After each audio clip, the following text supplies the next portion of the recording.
before winners finals. We have WebbJP. Everybody filled out the Sheik apology form a pretty long time ago already because he is now officially ranked higher in New Jersey with Sheik than he ever was with CSS. Believe it or not. So, like, if y'all are still talking about the WebbJP CSS as broken as it was, just let it go. Just like let dreams die. So new dreams can reawaken. Gabe, you feel me? Yeah, nah, I feel you for sure. However else the SpongeBob quote goes, amen. Oh my gosh. That's a little fraudulent, isn't it? Yeah. Jab lock, Palutena, down smash. That move comes out like frame frickin' a billion. Nah, yeah. Oh, my bad. $1.5 billion. My mistake. I had to be precise there. I apologize. No, for sure. I mean, whoa! Oh my God. That was swift. The movement right now coming out from C is insane. Putting in that work for sure. And the good thing about this for Palutena is that, you know, despite Sheik having the strong combo game, the damage output is really hard to make up as Sheik. So, you know, as going to be the name of the game, you know, both characters with the tools to combo the crap out of their own opponent, but only one of them can really just rack up that damage pretty easily. Yeah. And then keep in mind, Sheik does still struggle to kill unless you are able to get those really solid confirms. You saw it right there. WebbJP close to just getting that drag down, but nothing for it. I still think the thing of Sheik struggling to kill is a myth. I mean, I think she struggles to kill when like her confirms won't work at like ridiculously high percents. But at the end of the day, I don't think that's really the case. As the drift back, unfortunately, too far on the part of C, going to lose the first stock. That up air was definitely uncalled for, unnecessary, but you know what? You're going to have to live with it if you're C, and that's just going to be the way it goes. Nothing that you can't make up with a few big aerial hits. Has Sheik off stage. This could be huge. Got the drag down, but not going to get the grab off of it. Yeah, not to mention the poking tools, excuse me, that Palutena has at the end of the day as well. Like, those are pretty good neutral tools against a character like Sheik. But Sheik does really well in this matchup on part of just being able to just like get the needle confirms as well as needle cam Palutena at the end of the day. She can't reflect those. I mean, she literally can, but she basically can't because there's just so many little needles reflecting that you're gonna reflect some, and then the other ones are just gonna wind up eating you anyway before the counter goes away. So, on top of that, you know, like Palutena though, she's at the very least got like. She's got not even more consistent damage output, because that's not true either. Sheik has got that better as far as the frame data goes on top of that. But Palutena, she just deals more damage per hit. It's literally just about, it's about that DPS, if that makes any sense. Palutena, like, she gets way more. Oh, forgive me. I hit the microphone. Forgive me. She gets way more off of one interaction, off of one hit. Like, it's getting like 50% off of one nair string, as you very well might see here if WebbJP doesn't drift away from it, as opposed to Sheik does with a bunch of other needle hits at the end of the day. It's another reason why a lot of Palu players actually don't like this matchup and believe that Sheik actually can win off of it, or does win straight up. I can see it because, like, you know, Sheik's damage output can be just as, if not more consistent, as well as just a little more elongated at the end of the day. Like, Palutena really has to take her neutral wins to the bank with this character. Like, you cannot be flubbing with Palutena if you want to win against Sheik. You also can't be flubbing as Sheik either, because, you know, you want, if there's one thing about mainly this character, is you really want to be pretty poised with your combo game. Especially, you know, like, with forcing your opponents to do specific options, it's really going to be a crucial game right now, especially against a character like Palutena. I mean, Palutena's sitting at 160%. This is, I mean, whether the theory of Sheik can't kill is true or not, one thing's for sure. As a back air does not kill from 160% center stage. It really just goes to show you this character, when they're not getting those strong hits, it's basically just like if you're still at mid-percent, even low percent at times. Like I said, it's all about that DPS. Like, she can dish it, but can she take it at the end of the day? That's the question. You know, that's why you can't, another reason you can't be flubbing with this character. She is quite light. You got to really be careful against your kill moves against Palutena, especially invincible ones that you pretty much have to parry on the way back in, like back air. And speaking of that, we're not even going to need those to get the kill instead. We're committing hard with the up tilt, and that's going to take out WebbJP's second stock off the top right here. Let's see what the insurance, if any, is going to be on the part of the stock right here, with a beautiful parry coming out from WebbJP, getting that jab off right there, but still not able to secure this kill, making me eat my words right now. Beautiful bait, though, with the actually needle cancel right there into the dash attack. I like the attempt right there from Webb, not only utilizing the bomb right there, but just trying to go off stage and see if you can catch a C recovering high. But like I said, man, like, it's 192% on the Palutena. Did that trip? Did I just trip? And still not even able to convert anything off of it. as Palutena, not even with an up tilt is enough to die, but an up air for sure will take the stock. And now WebbJP with a strong, a pretty long hill to climb right now. I like C not trying to give away any habits for when they're going to air dodge, because that's a very like textbook spot that Sheik has to take stocks, is those up airs off the top. Actually letting him eat it right there. Not only because they messed up the, didn't get any air dodge timing out, or any air dodges, period, but also because they didn't want to give away too many of their secrets. As a result, C is actually going to be able to take game number 1 from WebbJP right here. 2 seeds above him right now, like seeing how poised they're going to be going forward. This is an interesting matchup just because, you know, like I mentioned, combo game from both these characters, phenomenal. One of the best that this game has to offer from all the characters.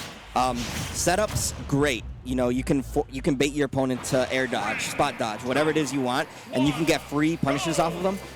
But then you look at, you know, stage. It's all about stage positioning, stage control, where your opponent is, where you are in this matchup. And right now, what Sheik wants is to be on the ground and forcing Palutena to be landing on these platforms, but whatever it is that Sheik wants, Palutena wants as well, and it's paying off more for C so far in this set. Not to mention the fact that Palutena is a pretty light featherweight, so, you know, Sheik is going to be able to get some pretty crazy bouncing fish confirms off of that as well, especially out of needles. And just as I say that, you know, speaking of confirms, actually clinging onto the ledge right here, giving up stage control, or ledge control, I should say, because of it. I'm not sure if WebbJP meant to do that. The sort of the magnet, I should say, like the hitbox of it, of like how like Sheik is able to cling to the ledge, is quite large when it comes to like the ledge cling, the ledge stall, I should say. I don't know if he meant to do that right there, but unfortunately it's going to be about a 30% differential between these two players as a result because of it, as the up smash narrowly timing the get-up attack to be able to get that out. Very looking pretty scary for WebbJP right there, but still hanging on to that first stock clean and pretty. They're on the way back up. Nothing doing. Both these players not taking stocks of each other with a full minute on the clock right now, Gabe. Trying to bait out a bouncing fish is WebbJP. Nothing doing. Hanging on with the needles once again. Resetting. And there you go with the double jump read off of the down tilt right there. Catching that double jump on the way back up. So many players love to double jump out of that position, and so many more Sheik players love to catch you doing it. Yep. Exactly where you want to excel as Sheik is just catching your opponent slipping, making them do the wrong possible option. Even when you think like the option that you do on a defensive is the right one against Sheik, it's sometimes the worst possible option. And we saw it pay off right there in that first stock. Great parry right there, but still gets punished with the multi-hit option of that up air. And so smart to not go for another up air right there, knowing that C was expecting it that time around, just drifting away with an air instead, trying to get him to bait a dropped invulnerability option in the shield. Or the shield off the platform, I mean. Actually, just trying to bait him with the neutral air instead of just doing the same option over and over again. That's how you know this is a top-level Sheik, my friend. That and all these punishes that we're seeing on screen in front of us right now, Gabe. Speaking of punishes, that's going to be an up air off of that platform, but it might be too little too late for C in game number 2. This adaptation is pretty poised on the part of WebbJP right now. And it's literally how it's been starting every single time for C, at least when he's been on screen. He wins game 1 in a pretty close game, and then he just starts getting bodied, but I guess he doesn't want to repeat history as he's fighting back with everything that he's got and more, as he has a chance to steal these stocks, but we also been seeing a lot of raw forward smashes, just trying to get a call out that is not really there to be called out to begin with. Third hit of the auto reticle, actually advancing that again. Yeah, you know, going for hard committal options, because you know if you land them against Sheik, they're usually going to kill. Good air dodge timing on the part of WebbJP, though. Actually drifting in, trying to keep that punish is C. Nothing doing, though, on the way back in. This is looking pretty rough for C by the ledge right now. Committing way too hard off the level is actually WebbJP right here, and it's going to be eating a back throw because of it right off of the stage. Now what's the ledge trap from Palutena? You know, trying to get those down tilts, hanging onto the ledge. You do not get as much invulnerability from the ledge over 100% in this game, my friend, so you can't be hanging on there way too long. And you also can't be doing explosive flames up close like that. Wow. That is how you die. That was awesome from Webb. Yeah. Right in the hitbox, right, just barely in the edge hitbox of that explosive flame. Yeah, the back parries the last hitbox, hit, yeah. the back hitbox, and parries it, and then just immediately forward smash. Like, yep, this is free. Oh, free punish for sure. Hardly any time to even like try to SDI out of the first hit, or like, you know, because they were far away from the forward air too. Yeah. C was. So you would think maybe I'll be able to get out of that, but not at that rough kill percent, my friend. It's not like low percent where you're able to just drift out of it, like besides being like a floaty. The heavier percent, the higher the percent, you know, the heavier that damage is going to scale, my friend. It's going to be harder to get out of and, like, easier to die at, my friend. So, really good stuff on the part of WebbJP. Not only parrying, but getting a huge punish off of that parry instead, which is not always the easiest thing to do in this game. And as a result, he's going to take game number 2 as we're running it right back to Pokemon Stadium 2, Tri-State Stadium. Hell, I can even see Pedrino in the background watching the game right there. Yeah, no, he's in the crowd. I was talking in-game. Oh, in-game. Yeah, I was talking in-game. I was making a joke. Tri-State Stadium. Tri-State Stadium. Tri-State Stadium, baby. Even then, you do have. You definitely do have a crowd here as well in the Rutgers. Yeah, we do. Honestly, they're going ham for their regional right now. Ooh. Speaking of ham, actually bouncing off. No ham on deck right here. Actually, we're going to be eating some fish instead. A bouncing fish. On the way back in, bouncing right off of the stage right there to be able to get that perfect angle to stuff it out. Like I mentioned, very very featherweight and also tall character in Palutena. That means we're going to probably be seeing some pretty crazy bouncing fish confirms as well as some good combos as well. Speaking of combos, the punish game on the part of WebbJP, already tacking on 59%, borderline lapping percent over C. Before I can even really finish my damn sentence right now, Gabe, but the dash attack is going to have something to say about that. Yeah, no, it's just been WebbJP going on a rampage so far, and it's paying off. Clearly, he's up on stocks, and you know that same momentum from Game 2 is transitioning right here into this Game 3, where he is just trying to run up this deficit, make this deficit even bigger for C, and he's doing a great job now playing the needle game. Like, okay, I'm going to start. I don't got to approach you now. Let me play the mid-range game at my pacing. You're going to have to come to me from now on. All right, mid-range needles. Really nothing Palutena can do about that besides just try to play at the Y-axis a little more, just jump over them, something like that. Can't really be reflecting those if there's too many of them. As I mentioned earlier, there'll just be too much to reflect. Too many tiny little projectiles to be dealing with that. Rolling past his WebbJP, no confirm off of F-tilt at this percent, way too high. Now it's definitely going to have to like earn a raw kill on top of that, which is definitely not where Sheik thrives at killing at. It's just killing raw, like without their confirms.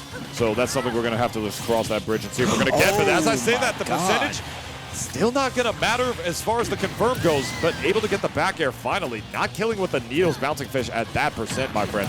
I can understand what you're saying when it comes to Sheik struggling to kill at the end of the day. I know it's such an age-old argument, but right there, she still doesn't struggle to kill in the grand scheme of things, but in the, the low scheme of things, if that makes any sense. Yeah.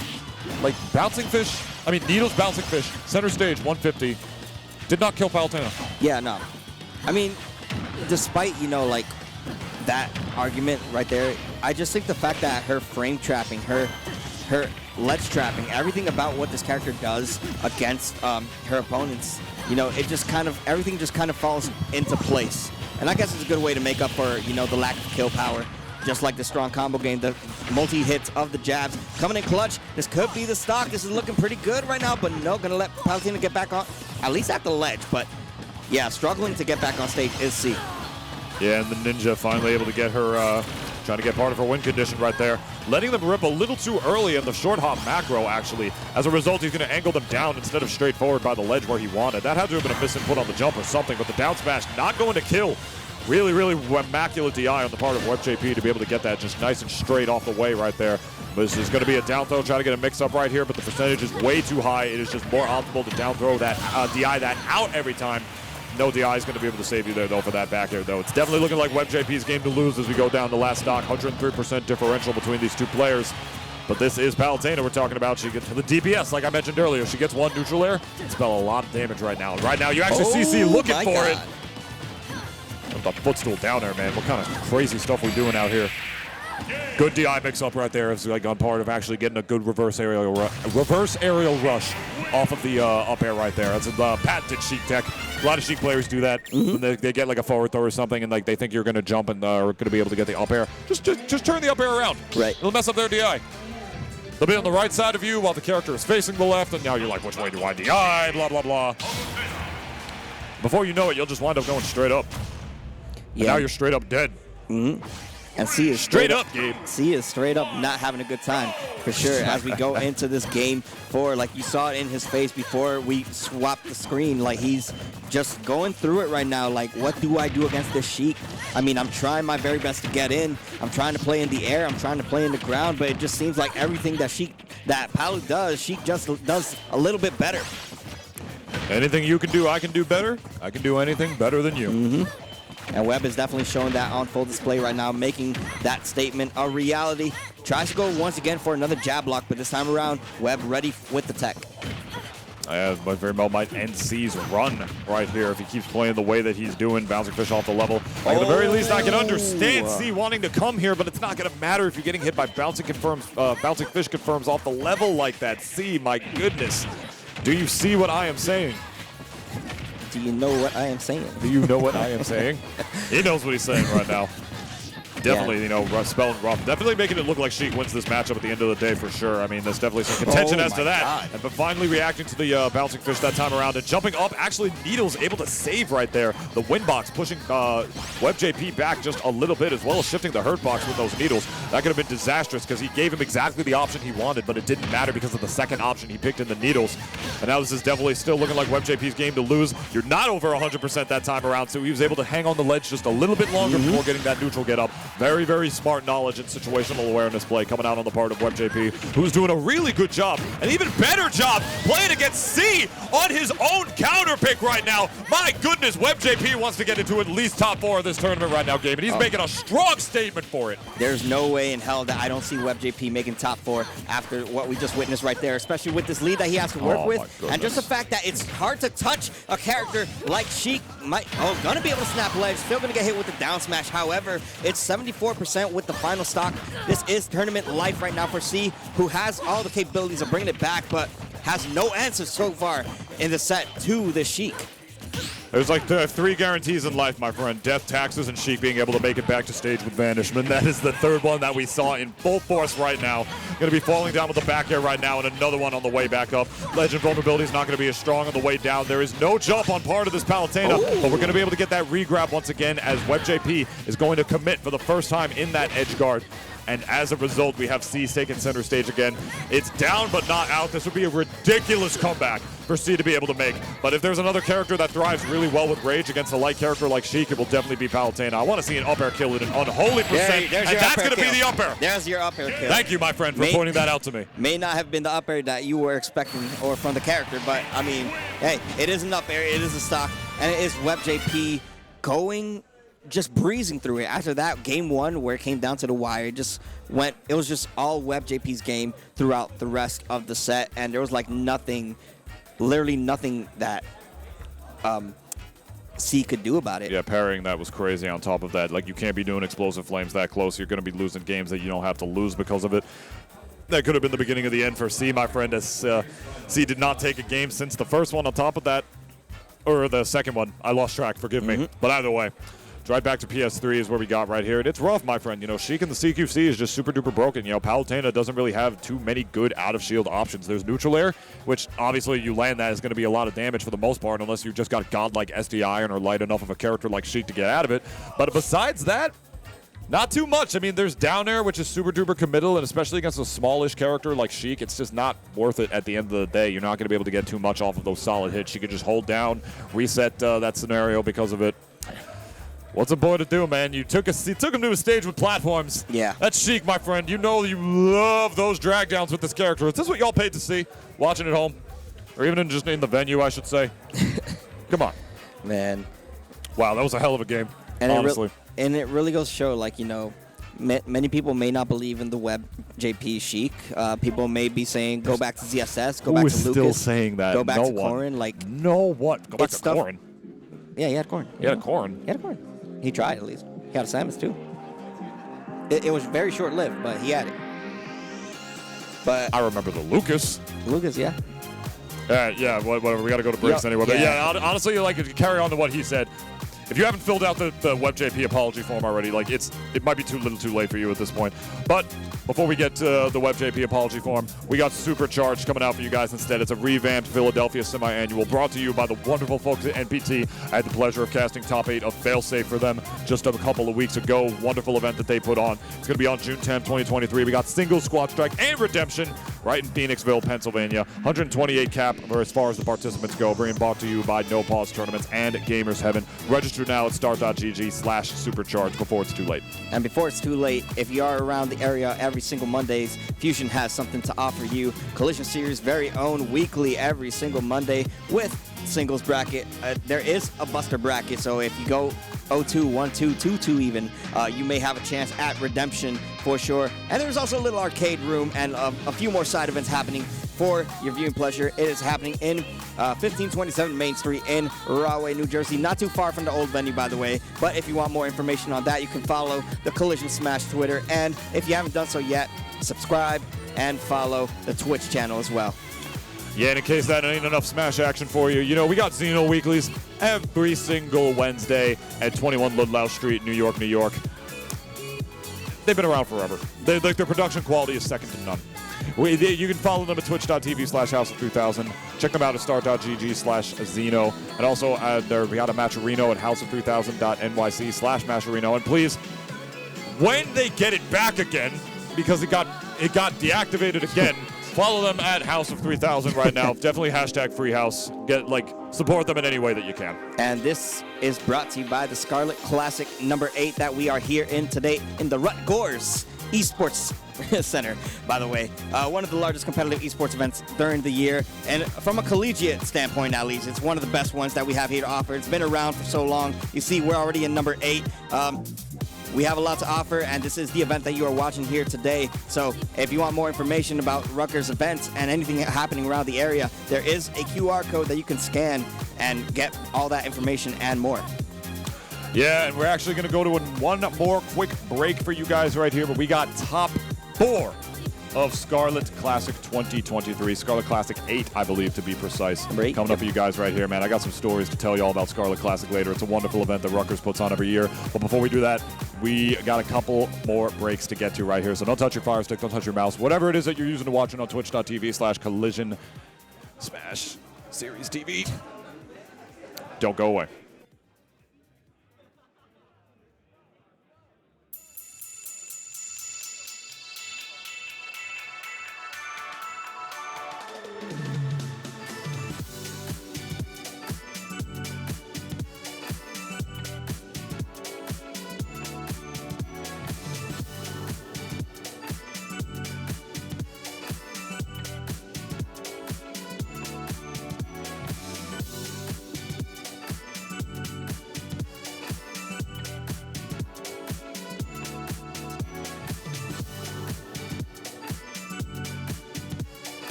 and welcome back to Scarlet Classic number 8. Or 2023, if you prefer to do it by the annual way instead. We got top 4 of Scarlet Classic coming up for you guys right here. And it's looking like Winners Finals is going to be the place to be. I'm, as an old head of the scene, very excited that this is our Winners Finals right now. Because this has been, you know, this has been always like top 3, top 4, top 8 of like so many of the brackets from like my heyday when I was a young lad competitor. We have Rivers, a Jersey staple at this point. You all know him as one of the best Diddy Kong players to ever do it, one of the memeiest Diddy Kong players to ever do it, and my dear friend. Going up against Haven, who made some crazy W's today to get to where he is. Who did I gotta remember, who did he beat in winter semifinals to be able to make it here? I forgot who it was. It was he beat C. Yeah, he beat C. Beat C, but before he beat C, he had to go through Leon, number 1 seed of the tournament, who unfortunately had to go out at 7th place today, as not only did he have a hard task in Haven, had to go through Guy, who is also still in bracket. We will be seeing Guy later on soon in the loser side of things, going up against WebbJP. But before we get to that, we had to go through the winners finals, as one of these men right here before your very eyes will be punching their ticket into the grand finals. One of 2 spots that can only go to one of these 2 players. It's just such a staple for me to see the 2 of them just go at it again, man. They've been good friends as well for just quite some time. There's no shot that this man is going brawler. There's no shot.